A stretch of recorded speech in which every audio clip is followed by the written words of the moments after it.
Hello movie lovers, আজ আমরা দেখব কোরিয়ার অনেক জনপ্রিয় একটি জম্বি মুভি ট্রেন টু বুসানের পার্ট 2 অর্থাৎ ট্রেন টু বুসান পেনিনসুলা মুভির বাংলা এক্সপ্লানেশন। তো চলুন শুরু করা যাক।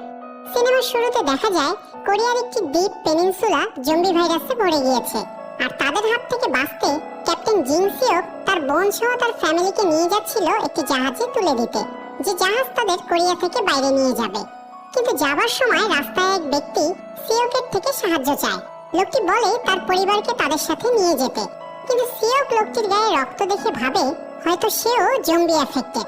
এটা ভেবে তাদের রেখে যখন সিওক সামনে যেতে থাকে, তখন লোকটির ওয়াইফ সিওককে অনেক রিকোয়েস্ট করে যেন অন্তত সে তার মেয়ে দুটিকে বাঁচায়, কিন্তু সিওক নিরুপায় হয়ে তাদের রেখে সেখান থেকে চলে যায়। যাই হোক, সিওক তার বোনের পরিবার সহ শিপে পৌঁছে যায়, আর শিপটি কোরিয়া থেকে জাপানের উদ্দেশ্যে রওনা দেয়। মাঝপথে সিওক জানতে পারে জাপানের বদলে শিপটিকে হংকং নিয়ে যাওয়া হচ্ছে। তখন সে দ্রুত ক্যাপ্টেনের সাথে কথা বলতে চলে যায়। এদিকে জাহাজের এক কেবিনে এক ব্যক্তি ইনফেক্টেড হওয়ায় সে জম্বিতে রূপ নিতে থাকে, যাকে দেখে কেবিনের সবাই আতঙ্কিত হয়ে পড়ে। জিং সিওক যখন এটা জানতে পারে, সে দ্রুত সেই কেবিনের দিকে যায়, কারণ সেখানে তার বোন ও ভাগিনা ছিল। সিওক কেবিনের সামনে আসলে সেখানেই সে জম্বিটাকে দেখতে পায়, আর সাথে সাথে সিওক তাকে শুট করে দেয়। এরপর সে কেবিনের ভেতর গিয়ে যা দেখে তা আসলেই ভয়ানক ছিল। কেবিনের সকল যাত্রী ইনফেক্টেড হয়ে পড়েছে, যাদের মধ্যে তার ভাগিনাও ছিল, আর এসব যাত্রীরা যে কোনো সময় জম্বিতে রূপ নিতে পারে। এটা ভেবে সিওক তার বোনকে সেখান থেকে নিয়ে যাওয়ার চেষ্টা করে, কিন্তু তার বোন তার ছেলেকে রেখে যেতে চায় না। আর দেখতে দেখতে সবাই জম্বিতে রূপ নিতে থাকে। জম্বিগুলো জিং সিওককে অ্যাটাক করলে সে তাদের শুট করতে থাকে। সে দেখে তার ইনফেক্টেড ভাগিনা তার বোনকে অ্যাটাক করছে, কিন্তু সিওক নিরুপায়, তাই সে কিছুই করতে পারে না। ঠিক তখনই সিওকের বোনের স্বামী সেখানে চলে আসে। সিওক কেবিনের দরজা বন্ধ করে তাকে বাইরে আটকে দেয়। দরজার বাইরে থেকে জিং সিওক দেখতে থাকে ভেতরে তার বোনকে জম্বিগুলো অ্যাটাক করছে। চোখের সামনে নিজের বোনকে জম্বিতে রূপ নিতে দেখেও সিওক নিরুপায় হয়ে থাকে, যা এই মুভির সবথেকে ইমোশনাল মোমেন্ট ছিল। আর এখানে রিভিল করা হয় এতক্ষণ যা কিছু ঘটছিল তা ছিল 4 বছর পূর্বের ঘটনা। এরপর সিন চেঞ্জ হয়ে 4 বছর পর অর্থাৎ বর্তমান সময় দেখানো হয়, যেখানে জিং সিওক ও তার দুলাভাই হংকং এ বসবাস করছিল। কিন্তু হংকং এর স্থানীয় বাসিন্দারা তাদের পছন্দ করত না, কারণ তারা শরণার্থী ছিল। একদিন একটি গ্যাং সিওকদের তুলে নিয়ে যায় তাদের বসের কাছে। তাদের বস সিওকদের একটি কাজের অফার দেয়। সে বলে 4 জনের একটি টিম করে তাদের পুনরায় পেনিনসুলায় যেতে হবে, যেটি বর্তমানেও কোয়ারেন্টাইনে ছিল এবং জম্বিতে ভরপুর ছিল। তাদের টার্গেট হলো সেখানে একটি ফুড ট্রাকের ভেতরে থাকা $20 মিলিয়ন সহ ট্রাকটি সেখান থেকে বের করে আনতে হবে, যার বিনিময়ে তাদের $2 মিলিয়ন দেওয়া হবে। সেই সাথে লোকটি তাদের জম্বিদের হাত থেকে বাঁচার জন্য কিছু পরামর্শ দেয়। সে বলে জম্বিগুলো রাতে চোখে দেখে না, তাই তারা এই কাজটি সহজে করতে পারবে। সিওকদের একটি স্যাটেলাইট ফোন দেওয়া হয়, যেন কাজ সম্পূর্ণ হলে তারা যোগাযোগ করতে পারে। এরপর শিপের সাহায্যে তাদের টার্গেট লোকেশনে পৌঁছে দেওয়া হয়। সিওক গাড়ি থেকে নেমে একটা ট্রাক চেক করে দেখে সেটি তাদের টার্গেটের ট্রাক না। ফিরে আসার সময় সে দেখে একটি ভেঙে পড়া বিল্ডিং পুরোটাই জম্বিতে ভরা, আর সেটি কাচের বিল্ডিং হওয়ায় যে কোনো সময় জম্বিগুলো বাইরে বেরিয়ে আসতে পারে, তাই সে দ্রুত তার গাড়িতে এসে বসে। এরপর তারা তাদের টার্গেটের ট্রাকটি খুঁজে পায়। এরপর সিওক তার 2 পার্টনার সহ ট্রাকের দিকে যেতে থাকে। সিওক বুঝে যায় সেখানে তারা ছাড়াও অন্য কেউ রয়েছে যারা তাদের ফলো করছে। এরপর তারা দেখে ট্রাকটি টাকায় ভরা ছিল, তার মানে তারা সঠিক ট্রাকটি খুঁজে পেয়েছিল। এবার তাদের ফিরে আসার পালা। তারা দেখে ট্রাকের ড্রাইভারটি একটি জম্বি। তারা ভাবে জম্বিটি হয়তো মারা গিয়েছে, কিন্তু তাদের এই ধারণা ভুল ছিল। যখনই তারা ট্রাকের ভিতরে ঢুকে যায়, জম্বিটি তাদের অ্যাটাক করে। আর এই সময় ট্রাকের হর্নে চাপ লাগার কারণে এত জোরে শব্দ হয় যে সেখানে সব জম্বি অ্যালার্ট হয়ে যায় আর তাদের দিকে ছুটে আসতে থাকে। সিওক তখন ট্রাক ড্রাইভারটিকে মেরে ফেলে আর তাদের একজন ট্রাককে স্টার্ট করে। এদিকে সিওক বাকি জম্বিদের মারতে থাকে, কিন্তু তাদের সংখ্যা বেশি হয় সে দ্রুত গিয়ে ট্রাকে বসে পড়ে। অনেক বাধার পরেও তারা ট্রাকটিকে সেখান থেকে বের করতে সক্ষম হয়। তখন সিওক স্যাটেলাইট ফোনটি বের করে, কিন্তু সেটি ব্যবহার করার আগেই কেউ তাদের সামনে কিছু লাইট নিক্ষেপ করতে থাকে। এটা মূলত একটি ট্র্যাপ ছিল, যেন লাইটের আলো দেখে জম্বিগুলো তাদের দিকে আসতে থাকে। আর ফাইনালি সেটাই হয়, জম্বিগুলো আবার দল বেঁধে তাদের দিকে আসতে থাকে। এদিকে জম্বিদের ভয়ে দ্রুত গাড়ি চালাতে গিয়ে তাদের গাড়িটি ক্র্যাশ হয়ে যায়, আর তাদের ট্রাকটি সোজা গিয়ে সেই গাড়ির সাথে ধাক্কা লাগে। এতে করে সিওক সিটকে বাইরে পড়ে যায়। সে খেয়াল করে দেখে জম্বিগুলো তার সাথীদের অ্যাটাক করছে। এদিকে শিওকের এক সাথী চুনমিং, যে তার দুলাভাই ছিল, সে লুকিয়ে ট্রাকের ভিতরে ঢুকে পড়ে। শিওক জম্বিদের সাথে লড়াই করতে থাকে একা একা। এক পর্যায়ে সে ক্লান্ত হয়ে হাল ছেড়ে দেয়। তখনই একটি গাড়ি আসে সামনে। গাড়িটি মূলত জুন নামের একটি মেয়ে ড্রাইভ করছিল, যার সাথে তার ছোট বোনও ছিল। তারা শিওককে গাড়িতে নিয়ে সেখান থেকে পালাতে থাকে, কিন্তু জম্বিগুলো চারিদিক থেকে ছড়িয়ে ছিটিয়ে ছিল, তাই সেখান থেকে বের হওয়া তাদের জন্য মোটেও সহজ ছিল না। হঠাৎ জুন তাদের গাড়ি একটি ব্রিজের নিচে পার্ক করে, কারণ সামনে একদল জম্বি ছিল। এই সময় জুনের ছোট বোন ইউজিন দারুণ বুদ্ধিমত্তার পরিচয় দেয়। সে তার রিমোট কন্ট্রোল গাড়ি দিয়ে জম্বিগুলোর মনোযোগ নষ্ট করলে তারা সেখান থেকে সরে যায়, আর জুন সহজেই তাদের গাড়ি নিয়ে সেখান থেকে বেরিয়ে আসে। যাই হোক, এরপর তারা তাদের বাড়িতে পৌঁছে যায়। তাদের বাসায় গিয়ে শিওক জুনের বাবা মাকে দেখে বুঝতে পারে এই পরিবারটি সেই পরিবার যারা 4 বছর পূর্বে রাস্তায় শিওকের থেকে সাহায্য চেয়েছিল। 4 বছর আগে শিওক যে মেয়েদের জীবন বাঁচাতে অস্বীকার করেছিল, অথচ আজ সেই মেয়েগুলোই তার জীবন বাঁচিয়েছে। এরপর দেখা যায় শিওকদের ট্রাকের কাছে ইউনিট 631 নামের একটি গ্যাং দল পৌঁছে যায়, যারা গতরাতে শিওকদের বাধা দিচ্ছিল। এই গ্যাংয়ের লিডারের নাম ছিল হংকো। সে দেখে ট্রাক ড্রাইভার এখনো জীবিত আছে, তাই সে তাকে না বাঁচিয়ে বরং মেরে ফেলে। এরপর তারা ট্রাকটি সেখান থেকে নিয়ে যায়, কারণ তারা ভাবে হয়তো ট্রাক ভর্তি ফুড রয়েছে। তারা ট্রাকটি নিয়ে তাদের মিলিটারি কম্পাউন্ডে পৌঁছে যায়। এদিকে শিওক দেখে জুনের পিতা এল্ডার কিম রেডিওতে জেন নামক এক মিলিটারি অফিসারের সাথে সাহায্যের জন্য আবদার করছে। এরপর তারা জানতে পারে 4 বছর পূর্বেই মিলিটারি অপারেশন বন্ধ হয়ে গিয়েছে, এখন আর তাদের বাঁচাতে কেউ আসবে না। জুনের ফ্যামিলি এটা শুনে অবাক হয় যে শিওক হংকং থেকে এখানে এসেছে। 4 বছরে তাদেরকে কেউ বাঁচাতে না আসলেও সামান্য টাকার জন্য মুহূর্তের মধ্যে শিওক এখানে চলে আসে। জুনের মা শিওককে প্রশ্ন করে তার বাকি সাথীদের ব্যাপারে, তখন শিওক বলে তারা মারা গিয়েছে। এদিকে গ্যাং এর লোকেরা যখন ট্রাকটি খুলে, তখন তারা চুনমিংকে দেখতে পায়। তখন তারা তাকে আটক করে একটি গেমের জন্য নিয়ে যায়। এরপর তাদের মধ্যে একজন ট্রাকটি চেক করার সময় যখন ব্যাগগুলো খোলে, তখন সে অবাক হয়ে যায়। সে সঙ্গে সঙ্গে গিয়ে ক্যাপ্টেন এসিওর কাছে গিয়ে সব খুলে বলে। এরপর ক্যাপ্টেন সেখানে গেলে অনেকগুলো ক্যাশ টাকার সাথে একটি স্যাটেলাইট ফোন দেখতে পায়। ফোন অন করতেই সেখানে একটি কল আসে। ক্যাপ্টেন জানতে পারে ট্রাকটি একটি অপারেশনের পার্ট। ট্রাকটি বাইরে আনার জন্য টাকা দেওয়ার পাশাপাশি তাদের কোরিয়া থেকে বাইরে যেতে হেল্প করা হবে। এটা শুনে ক্যাপ্টেন নিজেই কাজটি করার সিদ্ধান্ত নেয় এবং এসব কথা সবার থেকে লুকিয়ে গোপন রাখে। অপরদিকে চুনমিংকে বাকি বন্দীদের সাথে রাখা হয়, যেখানে একটি স্টেডিয়ামের বক্সের মধ্যে জম্বিদের সাথে তাদের লড়াই করানো হয়, যা দেখার জন্য অনেক দর্শক সেখানে জড়ো হয় এবং এই মৃত্যু গেম দেখে মজা নিতে থাকে। প্রথম রাউন্ড শেষে কয়েকজন মাত্র বেঁচে যায়, যাদের মধ্যে চুনমিংও ছিল। এদিকে শিওক কোনোভাবেই মেনে নিতে পারে না যে 4 বছর পূর্বে যে ফ্যামিলিকে সে মৃত্যুর মুখে ঠেলে দিয়েছিল, আজ তারাই তাকে বাঁচাচ্ছে। সে জুনের মাকে গিয়ে সব খুলে বলে।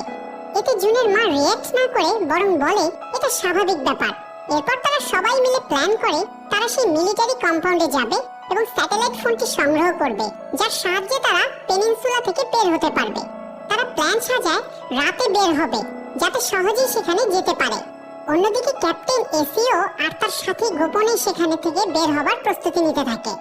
এরপর রাত হয়ে যায়। জুন সহ তারা কার নিয়ে বেরিয়ে পড়ে কম্পাউন্ডের উদ্দেশ্যে।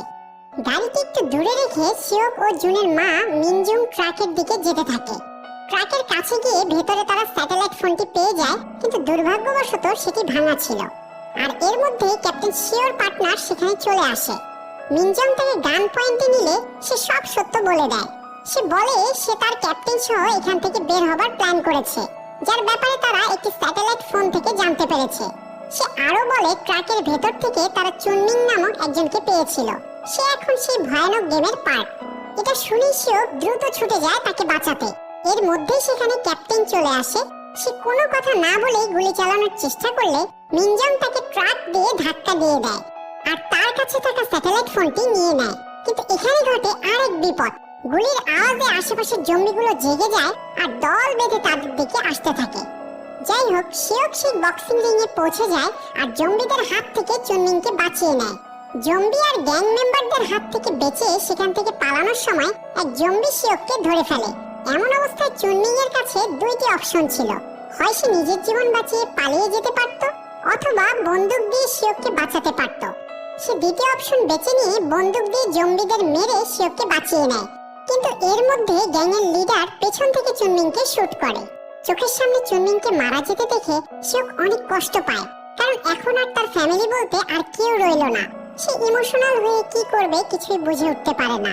গ্যাং লিডার তাকেও শুট করতে যাবে, এমন সময় মিনজং ট্রাক নিয়ে সেখানে চলে আসে আর শিওককে ট্রাকে উঠে পড়তে বলে। ট্রাক নিয়ে সেখান থেকে বের হতে চেষ্টা করলে জম্বিগুলো চারিদিক থেকে তাদেরকে ঘিরে ফেলে। সামনে কাঁচ ভেঙে জম্বিগুলো ট্রাকের ভিতরে ঢোকার চেষ্টা করতে থাকে। তখনই তারা একটি গাড়ির লাইট দেখতে পায়।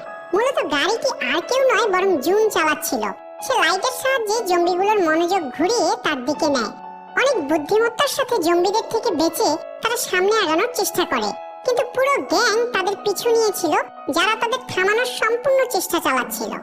জুন অনেক বুদ্ধিমত্তার সাথে এবং তার ড্রাইভিং দক্ষতার মাধ্যমে গ্যাং মেম্বারদের প্রতিহত করার চেষ্টা করছিল। এমন সময় গ্যাং লিডার বুদ্ধি করে তাদের গাড়ির হেডলাইট গুলো অন করে দেয়, যাতে জম্বিগুলো জেগে যায় আর শিওকদের রাস্তা ব্লক করে দেয়। জুন অনেক সাহসিকতার সাথে রাস্তা ক্লিয়ার করছিল, আর শিওক শুট করে তাদের লাইটগুলো নষ্ট করছিল। এভাবে তারা সামনে এগিয়ে যায় আর পেছনে গ্যাং মেম্বারদের গাড়িগুলোকে জম্বিরা আটকে দেয়। পোর্টে পৌঁছে তারা দেখে শিপ তাদের জন্য অপেক্ষা করছে। এটা দেখে তারা খুব খুশি হয়ে যায়। ঠিক এমন সময় একটি গাড়ি এসে তাদের গাড়িকে জোরে ধাক্কা দেয়। এটা দেখে মিনজং অনেক শকড হয়ে যায়, কারণ সেই গাড়িতে তার পুরো পরিবার ছিল। এদিকে দেখা যায় গাড়িতে ধাক্কা দেওয়া লোকটি আর কেউ নয় বরং ক্যাপ্টেন শিও ছিল। সে জুনকে গান পয়েন্টে ধরে বলে সবার অস্ত্র ফেলে দিতে। এই অবস্থায় সেই ছোট মেয়ে ইউজিন আবার তার বুদ্ধিমত্তার পরিচয় দেয়। সে তার রিমোট কন্ট্রোল গাড়ি দিয়ে ক্যাপ্টেনের মনোযোগ নষ্ট করার চেষ্টা করলে জুন নিজেকে ছাড়িয়ে নেয়, কিন্তু ক্যাপ্টেন ইউজিনকে দেখে ফেলে। সে তাকে উদ্দেশ্য করে গুলি করলে একজন তার সামনে চলে আসে আর ইউজিন বেঁচে যায়। মিনজং বন্দুক উঠাতে চেষ্টা করলে ক্যাপ্টেন তার পায়ে শুট করে দেয় আর ট্রাক নিয়ে সেখান থেকে চলে যায়। আর শিওকরা পুনরায় আরেকবার পেনিনসুলাতে ফেসে যায়। ক্যাপ্টেন ট্রাক নিয়ে শিপে পৌঁছে গেলে তারা চেক করতে থাকে ট্রাকে টাকাগুলো আছে কিনা।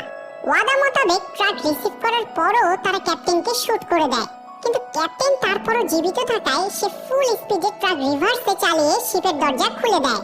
দরজা খুলতেই জম্বিগুলো শিপের ভেতরে চলে আসে। এতগুলো জম্বি তাদের পক্ষে কন্ট্রোল করা সম্ভব ছিল না, তাই ক্যাপ্টেনের মৃত্যুর সাথে সাথে তারাও সেখানেই মারা যায়। আর দূর থেকে শিওক ও জুনের ফ্যামিলি তা দেখতে থাকে। এদিকে দেখা যায় ক্যাপ্টেন যখন মেয়েটিকে শুট করছিল তখন তার সামনে আসা লোকটি আর কেউ নয় বরং জুনের বাবা এল্ডার কিম ছিল। আর সবার সামনে সে আস্তে আস্তে মৃত্যুর কোলে ঢলে পড়ে। কিমের মৃত্যুর পর সেখান দিয়ে একটি মিলিটারি হেলিকপ্টার যাচ্ছিল, আর তা দেখে জুনরা নিচ থেকে সিগন্যাল দিয়ে হেলিকপ্টারের দৃষ্টি আকর্ষণ করে। জম্বিগুলো তাদের পিছু নিলে মিনজং সেখান থেকে পালাতে পারে না, কারণ তার পায়ে গুলি লেগেছিল। শিওক এবার থেকে ওয়াদা করে যে সে তার মেয়েদের এবার জীবন দিয়ে হলেও রক্ষা করবে। শিওক মেয়ে দুটিকে নিয়ে হেলিকপ্টারের দিকে এগোতে থাকে, আর পেছন থেকে মিনজং তাদের জম্বিদের হাত থেকে বাঁচাতে থাকে। সে একটি ট্রাকে বসে তার হর্ন প্রেস করে দেয় যাতে সব জম্বি তার কাছে চলে যায়। প্রিয় দর্শক, এটাই সম্ভবত ছেলে মেয়েদের প্রতি তাদের বাবা মায়ের ভালোবাসার মাত্রা। যাই হোক, তারা চপারের কাছে পৌঁছে জুন দেখে তাদের হেল্প করতে আসা অফিসার আর কেউ নয় বরং অফিসার জেন ছিল, যার সাথে তার বাবা রেডিওতে কথা বলছিল। জুন অফিসারকে বলে তার মাকে বাঁচানোর কথা, কিন্তু পরিস্থিতি তাদের হাতের নাগালের বাইরে চলে যাওয়ায় অফিসার তাকে মানা করে। তখন জুন তার বন্দুক দিয়ে অফিসারকে গান পয়েন্টে নিয়ে ভয় দেখায়। তার মানে এবার আমরা বুঝতে পারি সন্তানরাও তার বাবা মাকে ঠিক কতটা ভালোবাসে। এদিকে দেখা যায় জুনের মা নিজেই নিজেকে শেষ করে দেওয়ার সিদ্ধান্ত নেয়। এটা দেখে জুন অনেক ইমোশনাল হয়ে পড়ে। তারা দুই বোন কান্নায় ভেঙে পড়ে। শিওক মেয়ে দুটিকে দেখে যখন তাদের মায়ের দিকে তাকায় তখন তার বোনের কথা মনে পড়ে, যাকে 4 বছর পূর্বে সে জম্বিদের মধ্যে ছেড়ে দিয়েছিল। প্রিয় দর্শক, এই মুভিটি হয়তো জুনের মায়ের মৃত্যু দিয়ে শেষ হলেও হতে পারত, কিন্তু না, এমনটা ঘটেনি।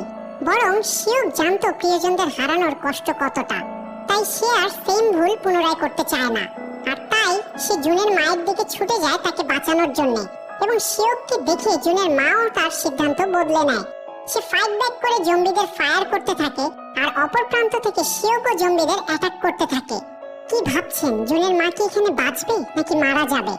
হ্যাঁ, এটাই ঠিক। অনেক চেষ্টার পর জুনের মা আসলেই বেঁচে যায়, আর তারা 4 জন সহি সালামতে হেলিকপ্টারে উঠে পড়ে, আর তাদের সেখান থেকে রেস্কিউ করে নেওয়া হয়।